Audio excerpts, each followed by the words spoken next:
Family divided by secrets, story of a cheating wife, Reddit cheating experience, audio narrative, thing that totally turned my world upside down. My wife, whom I've been with for 10 years, is engaged in sex work. Yes, she's engaging in work that involves intimate encounters with new people for compensation. She's a waitress at a truck stop, located about 25 miles from our home in Cedar Ridge. I needed to drop off some supplies for my boss at that truck stop to meet a driver heading north. I found it simpler to bring the supplies myself so he could avoid taking a detour. There were 40 boxes of flooring that needed to get to Houston by the next day. My boss reached out to the dispatcher, who then connected with the driver. The driver is currently taking a required rest break and will be heading out in 2 hours. I packed up a box truck and made my way north of Travis City to the truck stop where my wife works. When I got there and parked, I noticed her stepping out of a tractor cab with a guy. They shared a sweet kiss, and he gave her some money. It was clear what had just happened and what had been going on before. I reached out to the driver I was meant to meet on the CB, and he let me know where he was parked. I found him, we loaded the flooring, and then I just sat there in the parking lot, feeling overwhelmed with emotions. Once the driver was on their way, I made my way back to the construction site in Silver Creek. I let my boss know that the flooring is on its way and that I've made the connection.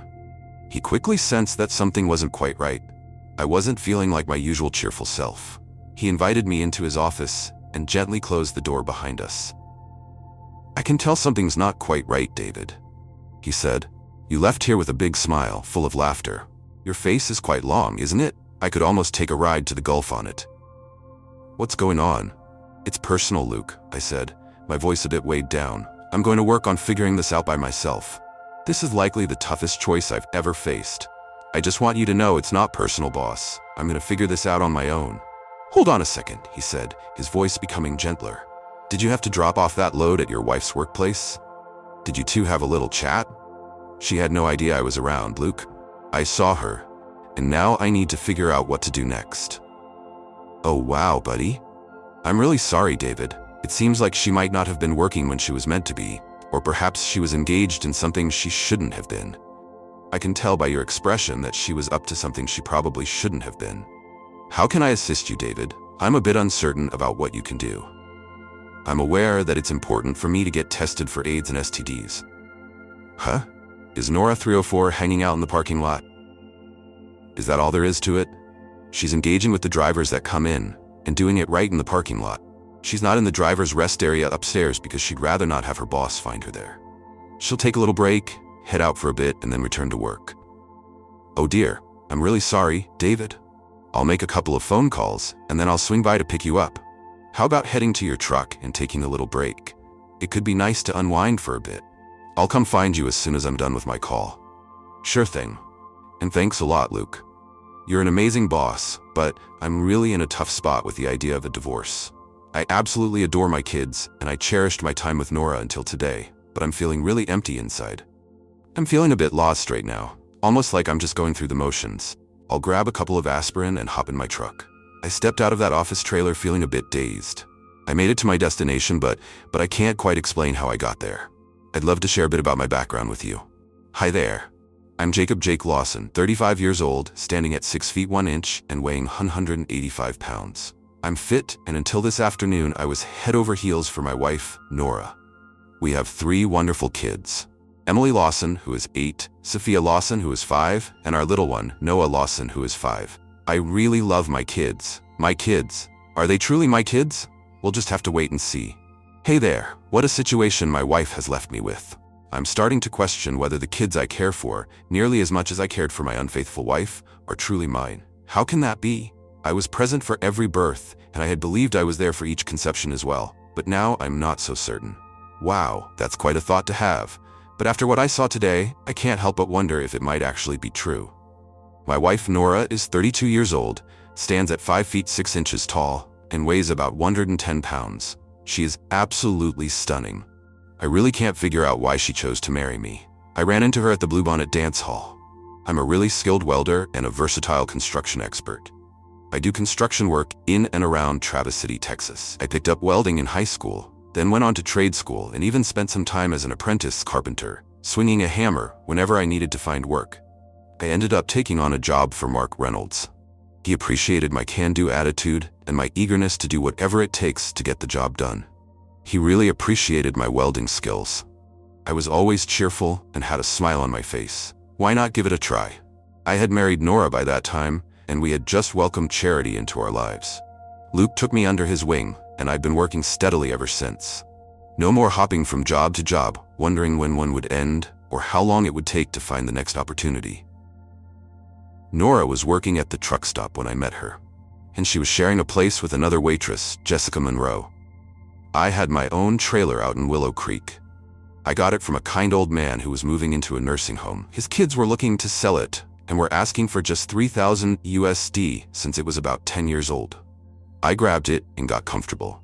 It was a 1993 Fleetwood mobile home featuring 3 cozy bedrooms, with a master bedroom located at the front, along with a kitchen and a welcoming living room. On the left side of the hall, you'll find a laundry room, a bedroom, a bathroom, and the 3rd bedroom at the end of the hall.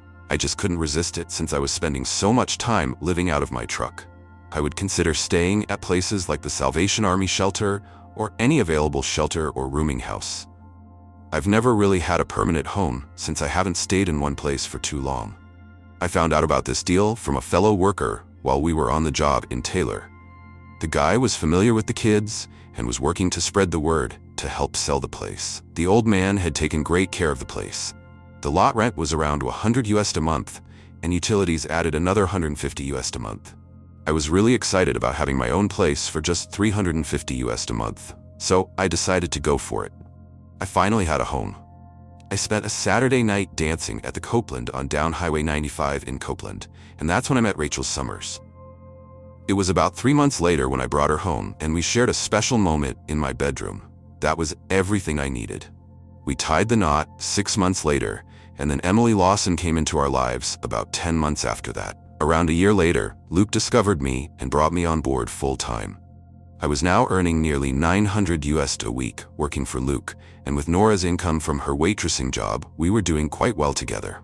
I finally understood why her tips were so generous. She mentioned that she earns around 50 to 60 US a day in tips while working 4 days a week. She is definitely making a lot more than that unless she's just selling it for 5 USD each. I was curious about where everything had gone. Well, I may never find out, but there's one thing I do know. I was done with that 304 USD. I realized that a divorce was beyond my budget, even if I managed to uncover where she had hidden all her money. I realized I would need to chat with Luke about all this again. I dozed off in my truck, thinking about my complicated marriage. My coworker, Carlos Mendoza, gave a friendly knock on my truck window. I rolled the window down. "Hey Sal, how's it going? Your boss would like to see you as soon as possible." "Do you have any idea what it's for?" "He just mentioned to keep an eye out for your truck and to let you know to come over right away if you were around. I was going to look for you if I hadn't seen you here. That's everything I have for now." "Thanks, Sal. Looking forward to seeing you later." I walked into the side office trailer and was quickly welcomed into Luke's office by Sarah Collins, the clerk. "Come on in and have a seat." "Hey David, since you're working late tonight, why not give Nora a quick call to keep her in the loop? Just so you know, it's really late right now." "Okay? Of course, boss." I gave the truck stop restaurant a call to see if I could reach Nora. It was significant. I usually didn't call unless it was really important so they could tell something was going on. "Hey David, Nora's not available at the moment. I believe she's in the bathroom. Would you like me to ask her to give your work a call?" "Oh, Lisa Hartman, no. I just wanted to give her a heads up that I have to work late tonight, and I'm not quite sure when I'll be home. Could you let her know about that?" "Of course. I'll make sure to let her know, David. See you later." "All right, see you later, Lisa Hartman." I hung up and turned to Luke, my expression full of questions. "Hey David, could you please drive over to the Central Texas City Medical Center Hospital on Ben White? Thanks a bunch. Do you know where it is?" I gave a nod. "All right, you'll be having tests for STDs and a DNA test done." I reached out to the school officials in Hutto, and they mentioned that they conduct DNA testing on all children who join their school system. Charity and Sophia Lawson should have already gone through the testing process. We need to get something for DJ. When you come into work tomorrow, could you please bring a couple of hairs with the root attached? Or his toothbrush if he's the only one who uses it. Thanks a bunch. If that's not possible, You can use a cotton swab to gently collect some saliva from the inside of his mouth. Just place it in a plastic zipper bag and bring it to the same person you see for your test at the lab today. Just let them know I sent you over for some tests. Next, you might have lifted something the wrong way tonight and ended up with a groin pull. It's nothing serious, but it looks like lovemaking will be on hold for a couple of weeks. I've got another task for you when you arrive at work. I just wanted to let you know that I need to be in Houston to kick off a new job by Monday morning. The pay is better and you'll also enjoy some great benefits. You'll be heading to Beaumont. DuPont is expanding down there, and that's where you'll be working. Your new boss is Tony Delgado. He's a buddy of mine and a truly great guy. You'll do great if you work for him, just like you have for me. How's your Spanish coming along? Justo Midland. Hey there. Puedo conseguirlo por. Fair to Midland leader. I'm managing just fine. Hi there. Sure, that sounds good. You sound really close to a native speaker. 3 years in high school along with my grade school experiences as well. I began my school journey in Del Rio, and then I moved to Fairview. I wrapped things up in Eagle Pass. My dad was a lot like me, a guy who took on work wherever he could find it. It's been 5 years since I last connected with him. Last I heard, he was in Colorado. My brother James is in California, enjoying his time working at a winery in Napa Valley. One of my sisters works as a nurse in St. Petersburg, and the other is an accountant up northeast somewhere. It's been about 3 years since I last heard from her. We're a bit scattered everywhere. I was the youngest in the family and had the least formal education.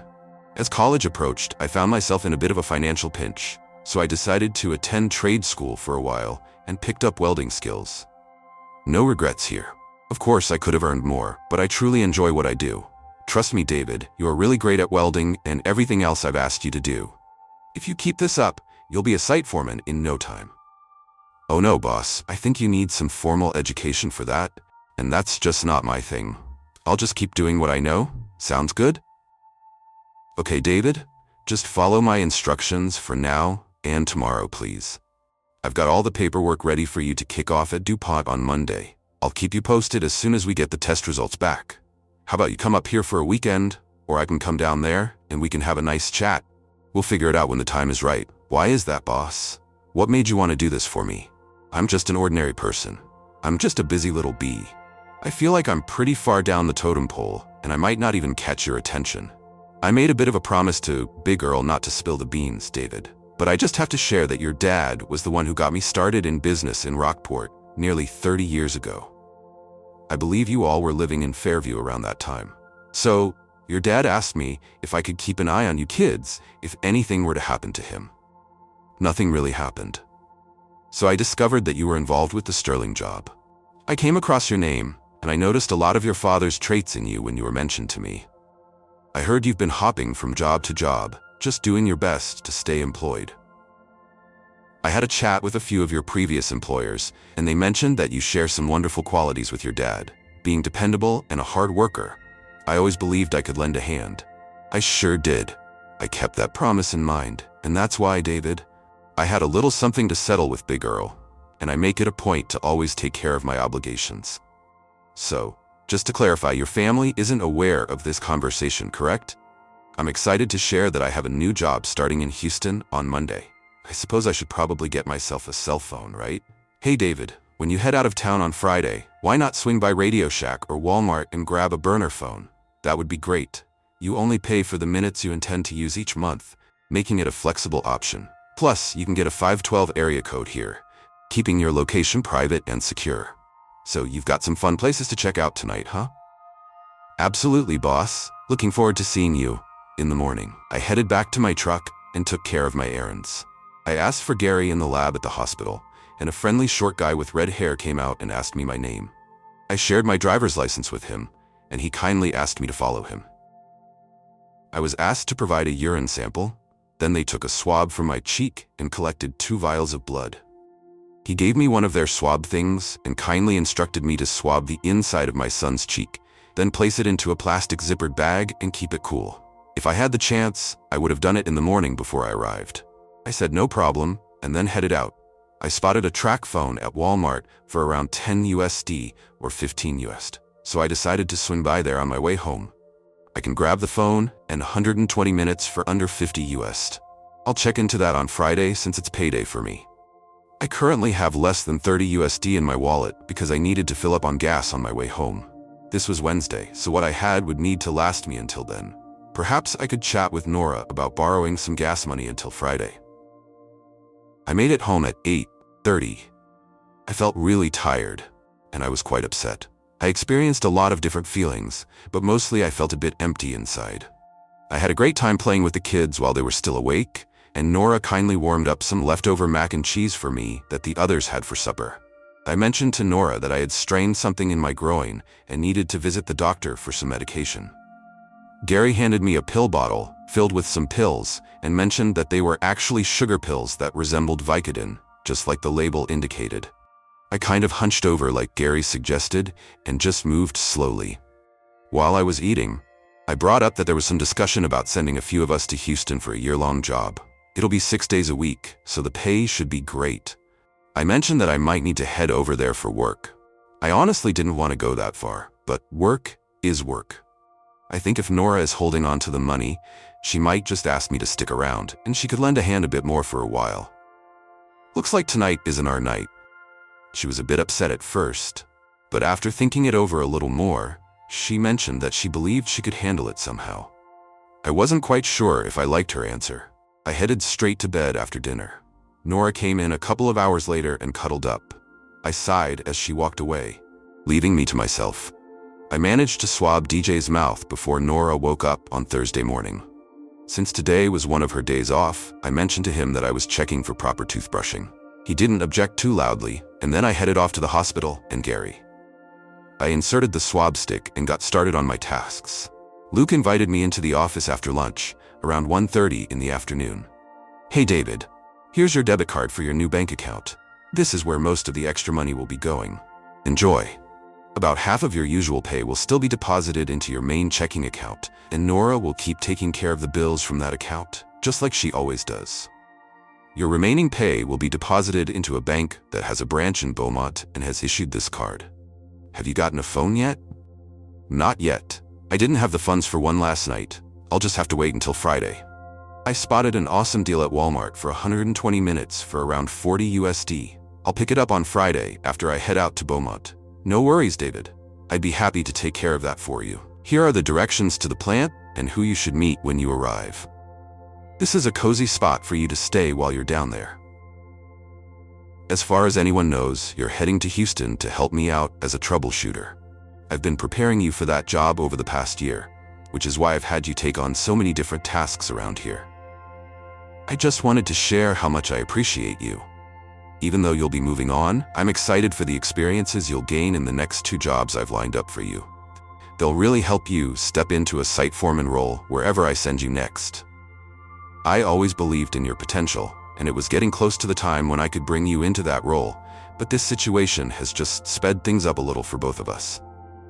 Hey Luke, are you really sure about this? I understand what you promised my dad, but do you really think I'm ready? It's been 6 months, David, and you're all set. I'm here to help you take a break from your troubles at home while we figure out what's going on with Nora and how it has affected you. David, I really dislike a liar and a cheat. She is both right now, but I really appreciate all your help with this, Luke. I owe you big time. What can I do to show my gratitude for all your help?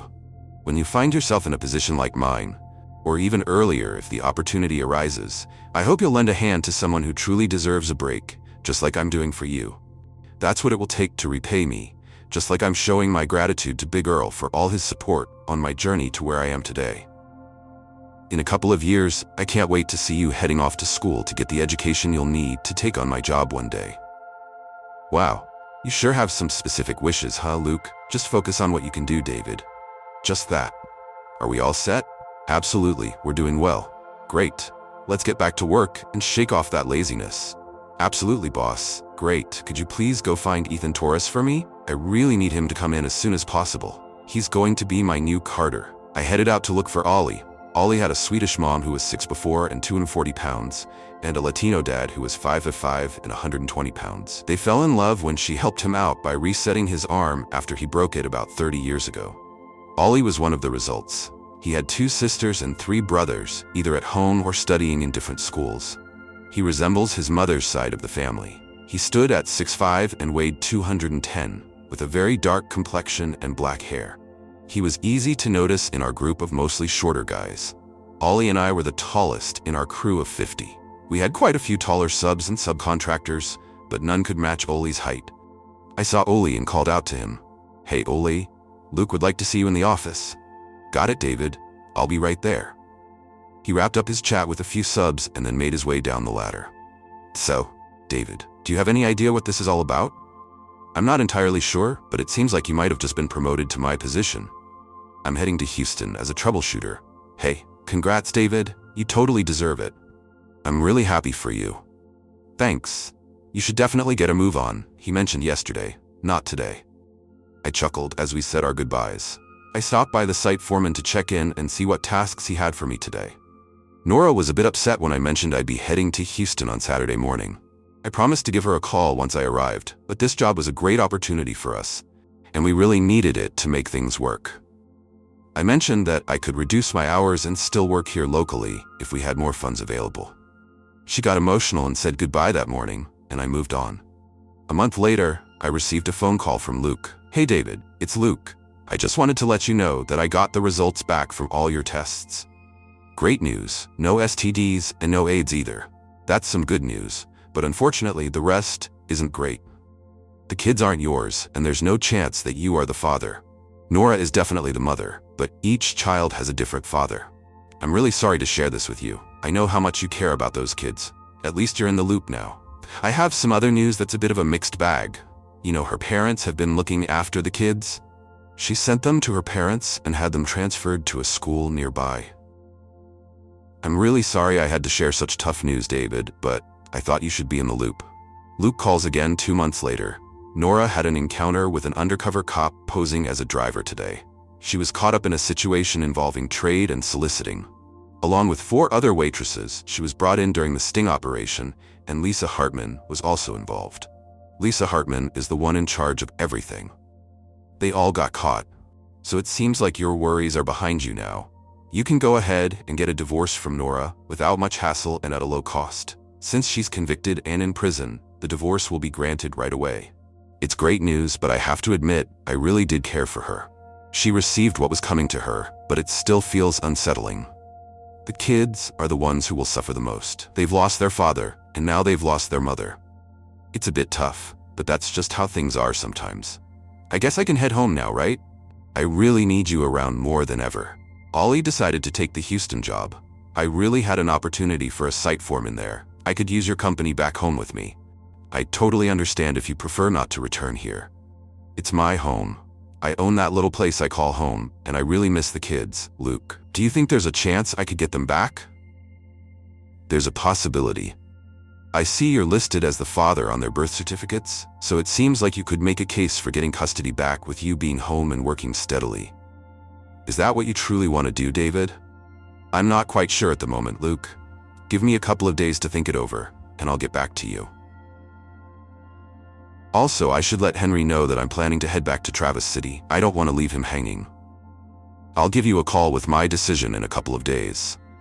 I thought about the question repeatedly until I started to get a bit of a headache. I cared for them deeply, even though they weren't my own. I just couldn't imagine letting them go. They truly needed me as a consistent presence in their lives. Thomas and Margaret Summers lived in East Travis City. The neighborhood had changed quite a bit over the past 30 years and was just beginning to see some revival, but all of the kids' friends were in Hutto and everything. I know it might be challenging and costly to regain custody, but I was definitely going to give it my best shot. I think I've made my decision. I shared the situation with Henry the next morning, but it turns out he already knew. Luke had called him the night before. I mentioned that I would stick around for 2 weeks to give him a chance to find someone. He replied, "You're going to be tough to replace, David, but the guy who's been shadowing you since you arrived 3 months ago is your replacement. You've been training him to take your place." Luke suggested that I could accomplish 2 things at once. I could have you here, where I really need a site foreman, and I could pair you with someone to learn alongside you. So if you need to leave tomorrow, feel free to do so. Please go and bring your kids back. They really need their dad. Thank you, Henry. I'll let Brandon Myers know he got the job.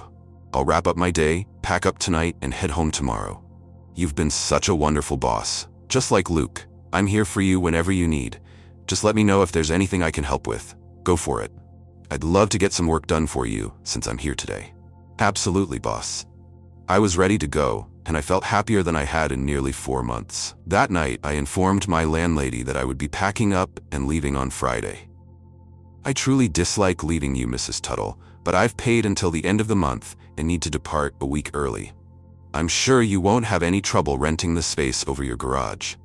I shared it with a few of my coworkers, and either Dave Cornstubble or Juan Herrera will reach out to you regarding your place. You've been like a mother to me, and I truly appreciate everything you've done. The thing is, I might be getting my kids back soon, and you know how much I miss them. I might not be their biological father, but they're still my kids. David, my friend, I've already received a call from both of those young men. They mentioned they can share the place. Just to clarify, the couch is a sleeper sofa, right? Oh, no worries. I just used the bed. So it sounds like you'll be all set then. They are both great guys, really honest and dedicated. I'm so happy to hear that you'll be safe and you can take care of a few more guys. Wishing you all the best, David. Text. I believe you'll be an amazing father to your kids. Wishing you all the best, she said with a smile, leaning up to give me a kiss on the cheek. I was going to miss her in a special way. She always invited me over for supper and was such wonderful company. Her 5 children were spread out, but they made sure to call and visit at least twice a year. She was fortunate to have wonderful kids. I wished that my 3 would turn out the same. I had everything packed and was on my way north by 8 o'clock in the morning on Friday morning, and I made it home by noon. The place was quite a sight. It seemed like Nora had been having some fun bringing friends over. I noticed some heavy dual-wheel tracks on my lawn and the dirt driveway. Wow, what a situation I found myself in with my marriage. I decided to get rid of all the bedding and even bought a new bed for the master bedroom. I packed up all her clothes in some plastic bags and set them aside for now. I heard from Luke that Nora has been charged with 3 counts of soliciting and 1 count of aggravated promotion of trade, which involves investing in and managing the trade operation. It looks like someone got caught. Alice spilled the beans on the entire operation. Lisa Hartman was the one who connected drivers with options for comfort at a price. She held this role because she was the main cashier. Alice, Megan, and Stacy were also part of the comfort team, along with Lisa Hartman and Nora. Nora was the mastermind behind it all. She was in charge and had faced consequences before, but she always managed to move on after paying the fines. This time, the county sheriff teamed up with the DPS to set up a sting operation. This gathered everything together. She had nearly $2 million tucked away in 5 different banks nearby, spread across savings accounts and safe deposit boxes. Nora had been at this since high school, and when she met me, I became her partner in crime or her backup plan, depending on how things unfolded. She thought that getting married might help divert attention away from her, but if things got tough, she could always claim it was my suggestion. She even attempted that initially, but all the finances were tied to her maiden name, not mine. So, how could I manage this empire from Houston, where I was supposedly located? I vanished to an undisclosed location when the investigators were 2 months into their inquiry. This was before any actual arrests were made. The detectives reached out to Luke and he shared the situation, explaining why I was where I was and not where she thought I was, which led to my clearance. Things moved quickly after I got home. I received a divorce by just covering the court costs, and I was given full custody of my kids, even though her lawyer mentioned that I wasn't their biological father. I simply stated that it didn't matter to me. I was there for them, and they were my kids, regardless of biology. Luke had found me an amazing lawyer, and when we left that courtroom, the children were legally mine. They mentioned that since there was no way to identify the fathers, I wasn't. It was a tough time for a bit. The kids were feeling quite confused, and there was a bit of teasing at school. I decided to have a friendly chat with the superintendent of the school district after trying to speak with the teachers and the principal, but things weren't improving. I shared my concerns with him and mentioned that I might need to consider legal action if the situation didn't change, as it was creating a tough environment for my children. If the situation didn't change very soon, things suddenly changed almost overnight. When a child started teasing either of my girls and a teacher was nearby, the student who initiated the taunt or rumor was sent to the office and faced consequences. Parents got involved, and since I was working steady and had most evenings free, I also attended PTA meetings. One woman stood up during a meeting and shared her experience, mentioning that her daughter faced consequences for repeating a rumor about the Carter children and their mother. While it wasn't phrased exactly that way, that was the essence of her message. Several others shared their thoughts about the change in the school's attitude towards the Carter children. By now, DJ was in kindergarten, so I made an effort to attend most of the school events and meetings. I stood up to be recognized and said, "I'm David Carter, and the children you're talking about are my kids. Yes, they may not be my biological children, but they are my kids. I love them just like you love your children. They didn't choose their circumstances, but we were married when they were all born and conceived, which might be more than some of you can say. I'm aware of your beloved April, Mrs. Thornberry. You got married, and then April came along just 7 months later, correct? Now, regarding the rest of you, it seems you hold the children accountable for their mother's actions. But what about your own mothers? Were they as perfect as you seem to think you are? I can't say for sure since I don't really know, but it feels unfair to judge my children based on their mother's past. Have any of you considered how I felt when I discovered my ex-wife's activities? What about my children? How do you think they feel about having a mother who acted the way she did and treated both me and them poorly? It's not a pleasant thought, is it?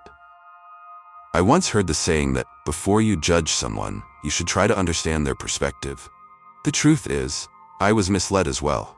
She married me to hide the reality of her actions. I had no idea until I spotted her one day, stepping out of a truck and counting money after sharing a kiss with the driver. It felt like my heart sank in that moment. How could my dear wife betray me like that?